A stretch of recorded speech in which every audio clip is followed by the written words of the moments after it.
Welcome to the Leadership Exposé podcast. This podcast is for purpose-driven leaders at diverse levels and organizations around the world who are seeking to scale and transform their leadership, to level up their business, and to create an impact on the lives of people all around them.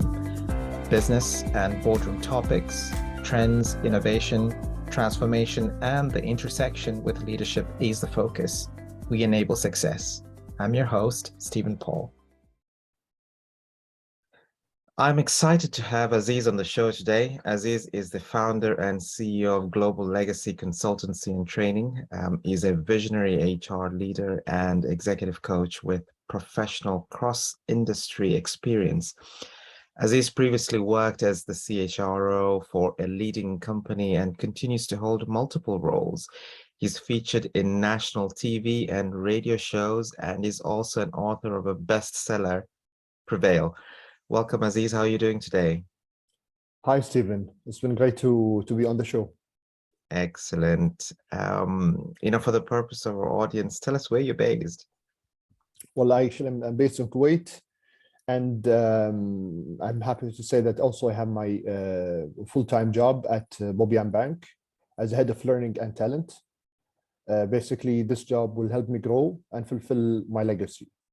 Excellent, excellent. We're keen to hear all about you and this role and how you're contributing to all of this. But yeah, so tell us a little bit about your your personal, your professional journey, how that has intersected. Where did it all begin? Well, it all started with a coincidence. I was back in the US studying computer engineering and science, and then all of a sudden a friend had a presentation. And he asked me to be his audience, and I asked him, "What is your major? What you're doing it for?" And he said, "For a human resource." So I said, "What is that?" That was back in 2002, and then he told me it basically helps you get the best of your people. And then I realized I want to do that, and basically that was a fulfilling journey that I transformed from IT to training, and then I got my MBA in HR and management while working. And then I basically transformed to HR, then doing leadership, then doing coaching. And I realized that is what I want to do for the rest of my life. And that's why I started to have my own company during COVID, because I left my job. And then I had a dream to be an executive coach, a global thought leader in that area, in leadership specifically. And the reason was that most of the learning is coming from the West, while the East coincides maybe the majority of the population. And we relate more maybe to India and China more than the West. Yet whatever we get teachings from the West is still valid. So I wanted to know, how does it all work together? And I decided to do this full time, and I'm still doing it, as my own, on my free time, the executive coaching with my company. And I had this opportunity to work at Bobian Bank, where they give me the privilege to lead leadership and high potential development and developing the right Bobian culture. So, you spoke about executive coaching, and it's such a wonderful experience and journey that you've had, and the aha moments that you've received. You spoke about executive coaching, and you're doing that within your current role, but also outside of it. How do you describe that? Is it more at that wider company level, or do you do that individually with some of the leaders? Tell us a little bit more about that. So the great thing that I'm able to practice it, let's say 30% of the time during my work at Bobian as a full-time job. It's more organized, and I get to help the organization, not only through training initiatives or coaching initiatives. I'm actually doing the coaching myself and mentoring to these top leaders that we have. I'm being more selective on doing the executive coaching on my own time through Global Legacy. So actually, I believe that I'm having the best of both worlds. Being selective with the people, because what makes coaching works is not only the experience of the coach, is actually the coachee. if they are coachable or not. Yeah. And you think that they will help you be a better coach and really achieve something through that coaching sessions. Yeah, no, wonderful, wonderful. And what are you seeing as some of these biggest changes in human resources, or the office of the people, put it that way? There's a lot of trends and shifts in the way HR is received.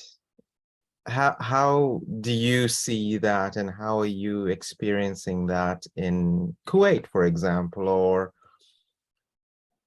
compared to some of the other regions? Sure. Well, there are actually three aspects to answer that very strong question.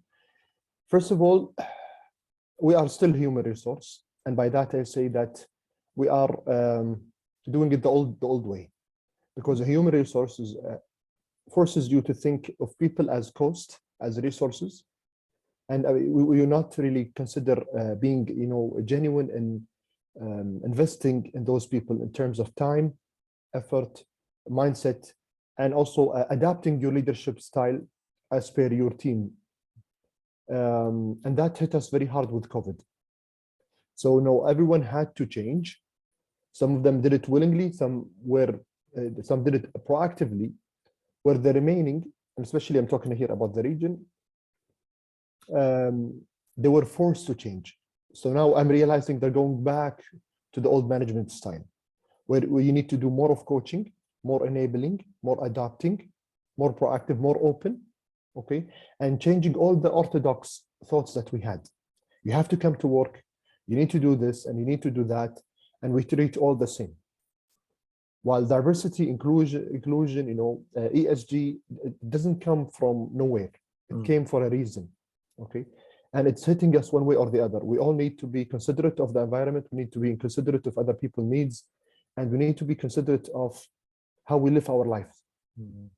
So doing well-being is not only something to brag about. It's not a cliche. It is a reality. And since we're doing it anyway, why not do it for the right reason?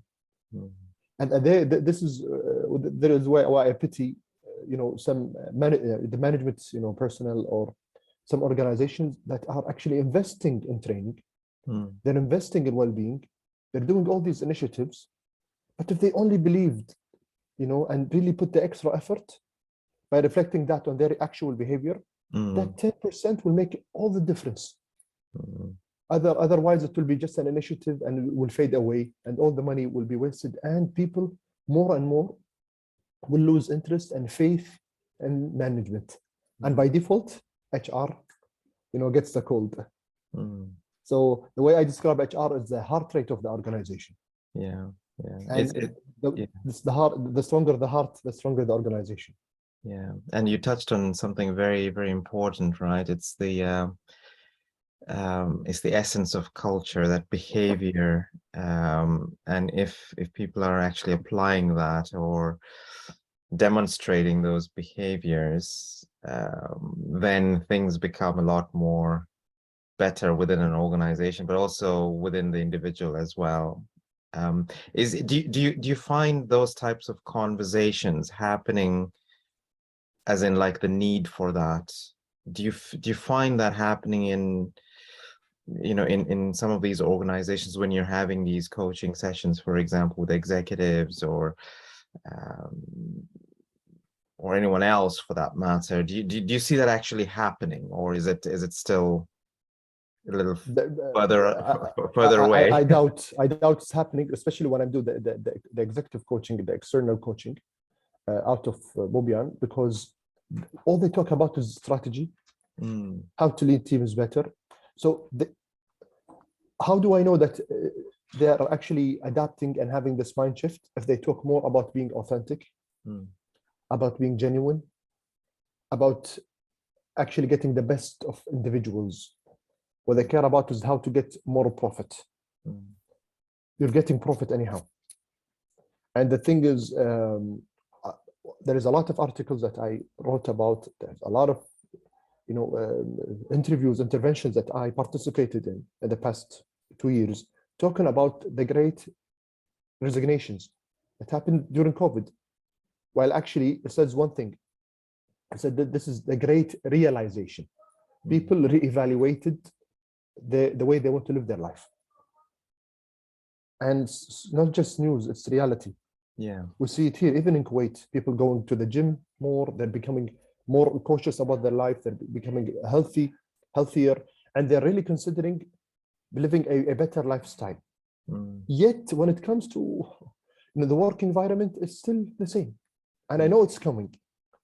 It's coming, one way or the other. And especially with COVID, it made us all one big society. So everybody is watching the other and comparing themselves to others. Yeah. So it's not something that can happen in Dubai or in India or in the US. Yeah. I expect this will happen to me, and it should be applied to me as well.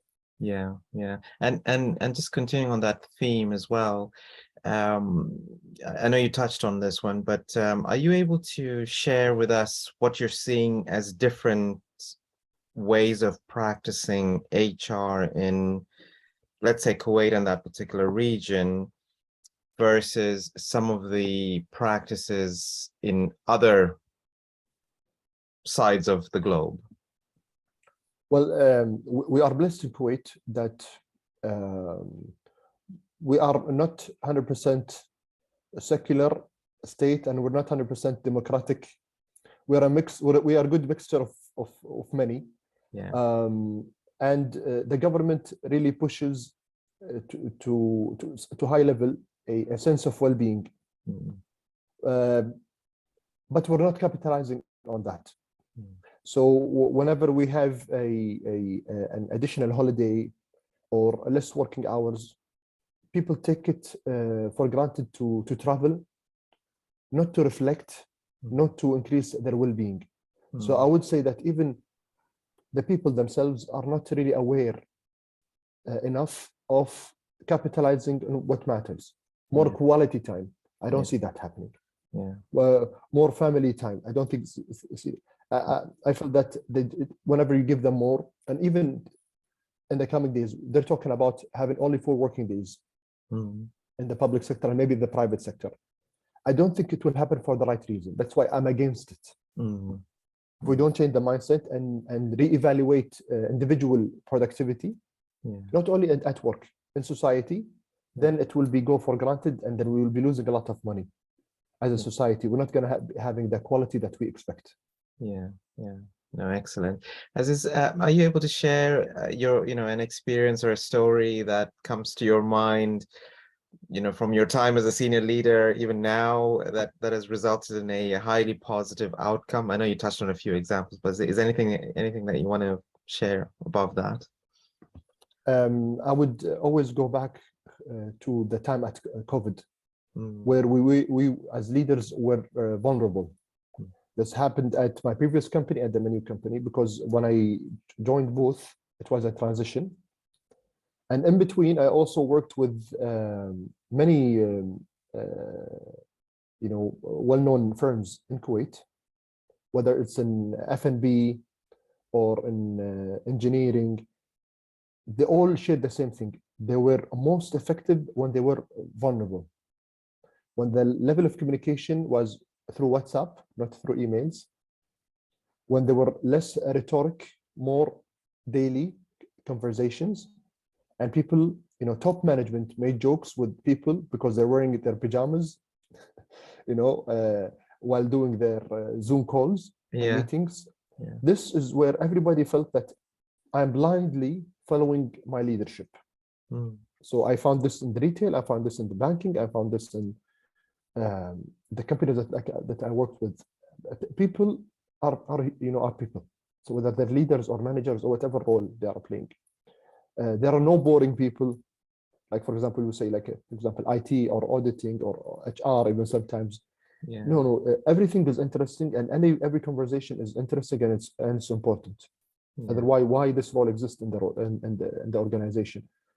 It's just a matter of really holding that vulnerability and reminding people that we're all human, we all can get sick, we all have our own needs, and let's capitalize on this and help each other to be a better employee and a better parent, a better human, a better family member back at home.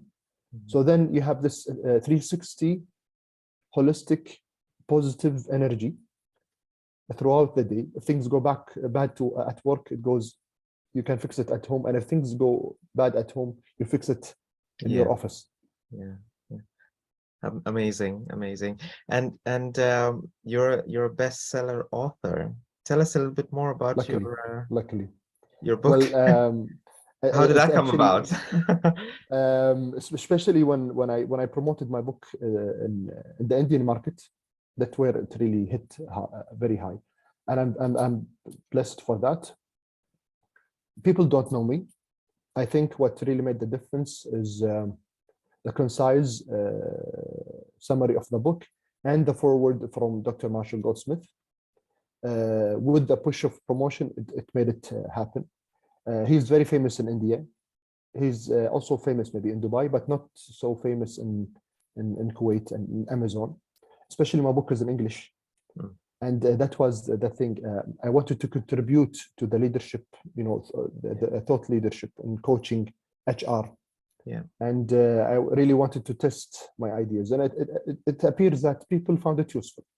Yeah. What I like to really just emphasize that my book was made and will continue to be, whether this book or the future, is for executives working in organizations. Yeah. So it's not about life coaching. We have enough of that. It's not about entrepreneurial, or being an entrepreneur. We have enough of that. I personally always struggled to read the right material that helps me and inspires me spiritually and from performance-wise within the working and organizational context. And that's why I feel that the book really hit its right niche audience. Yeah. And it took me over a year to market my my social media for this specific niche audience. Yeah. And this is why I'm going to continue with that.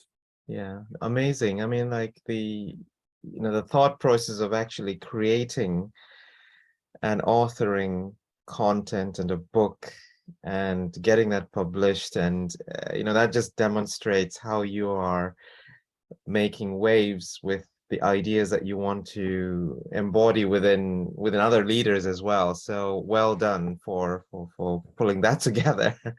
That's a big achievement. Aziz, tell us what does a day in the life of Aziz look like? Morning to evening.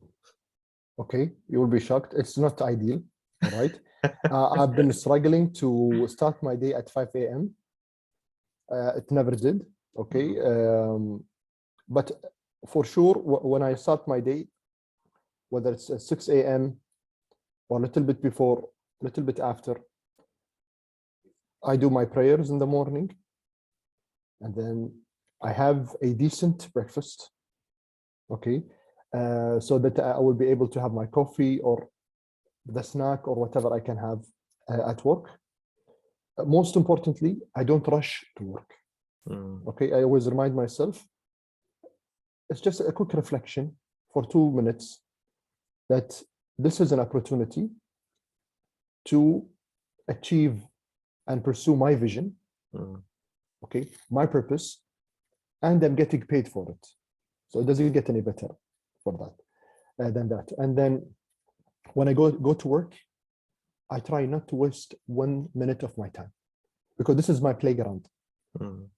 I can try things, and since I'm doing my work, I want to get fired, right?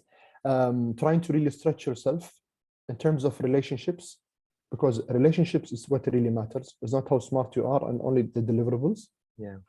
And I have a target, personal target every month to stretch my skill, my attitude, the way I think, based on like more of a calendar that I have for myself. So let's say I want to improve my strategic thinking for this year. So I know what I will do each month. And if possible, I will have it part of my performance contract, or at least my own personal agenda. Yeah. and then when I'm done with work, I'm always reevaluating, how well I was doing for this week compared to the last week and the last and the previous ones. Yeah. When I go home, I forget everything. I try to be whatever my kids and family wants me to be for 2 hours only. And then I go back to my personal life, gym, continuing writing, a book. Now I'm just done with my audiobook and I'm translating also my book. So I'm trying to have that balance of my time, achievement, family time. But again, I know that I'm failing in the wellness and family time compared to the achievement time. Yeah. I know this is my flaw and it will remain to be. It's part of my character and that's how I get things done. Yeah.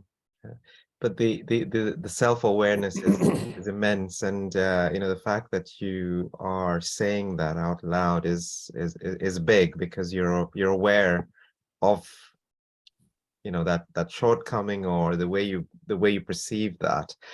I mean, these things are important. I mean, like I can completely align with you. I mean, like, there's the performance side of things that we're trying to achieve. Even I do the same thing as well, and we take things for granted on the other side as well, for our own personal well-being, but also on the well-being of the people that are close to us, because we tend to think that the performance side of things will eventually pick up and go, and we'll be able to match that with the with the personal well-being, family well-being, and so forth in the future. But it's important, I suppose, for me, and what you're actually describing here is there is that recognition of personal and family well-being that's also important, aside from the achievement side of things. Yes. And to keep that in the front and center. Yeah. Excellent. Aziz, we're coming to a close very shortly. Any closing messages or a challenge to other leaders or companies or organizations that you want to state here? Well, first of all, give hard time to your HR folks. They need to step up the game. They need to raise above and beyond the management level. And they need to talk a higher level, from a business level, and also from a human level. Push them to be the human department, the people department. Yeah. Okay. And ask them and push them to walk the talk. And it is our role as leaders, consider myself as a business leader, to help them and support them, because if they succeed, we will succeed as humans before as employees. The second thing, and this is what the ideal HR department will help you to be, is be as authentic, as genuine as you can be. Because this will help you to be a better parent, a better brother, a better friend, a better everything. And this will help people remember you in the best way possible, that you want to be remembered. Don't be good because your manager wants you to be, or because that's what the organization asks you to be. Yeah. Don't be mediocre. Be who you are. Don't be rude. Don't be selfish. But be who you are, and then do it to the most of your ability. Because people are growing. There are more than 7 billion people, and very soon we're reaching 8 million. Okay. So how you will be remembered for the rest of the days, for the rest of life? Yeah. Excellent. This is the legacy you pass on. Yeah, words of wisdom from Aziz, and a challenge to colleagues and people about HR. Thank you very much, Aziz, for being with us today and sharing your journey and all these great insights. Thank you very much. Thank you so much. You have inspired me. Thank you. Okay, folks, thank you very much for listening in, and stay tuned for our next episode on the topic of how the executive team needs to interface with the board and leverage their influence. Stay tuned for our next episode on this, and continue to stay on to hear about an exclusive offer for you. Thank you. Hey, I hope you enjoy the podcast. Don't forget to subscribe to the channel.